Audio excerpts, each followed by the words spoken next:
奥运羽毛球咱上大金牌组合王泽林甲李阳完成奥运史上第一个这金牌2连霸。昨昏目的杯羽毛球赛，两人是搁在共台，不过王泽林是甲新战友屈尚杰上场搭配，李阳是表示，台北公开赛也是年尾赛了后，就确定会退休。 第8个奥运转来台湾了后，羽毛球男子双人组合美杨王泽林，继侪天了后，搁再合体出现伫目的杯企业羽球赛。不过两人这摆唔是配搭，王泽林加新的配搭，屈尚杰配合。很久没有在国内打团体赛，那又是跟新搭档的第一次搭配，所以有点紧张。那希望李阳在后面不要偷笑我。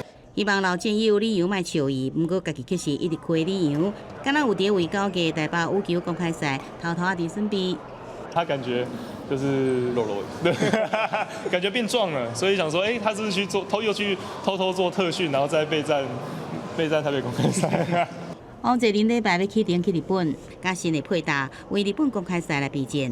李阳是拄则对日本旅游转来台湾，有计伫台北公开赛，也是年终赛后正式来退休，转来到国立体育大学来教册。伊讲想要分享家己的经验。毕竟我不是那么有天分的选手，因为天分没办法决定，但我们能做的就是把我们自己做到最好。那希望把这个自律传承下去。 对着拜五举行的台湾应用 Party 大游行，家己无参加，受老爸代替参加。李阳讲真可惜，不过一直是真感谢老爸。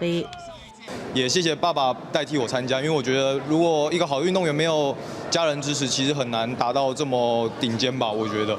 李阳也讲，若是会使以任用配参与年终赛，并且引退，意义是真重大。王泽林是讲会向主办单位来建议，让老战友用伫世界前8强选手包围的舞台有完美的落幕。记者综合报道。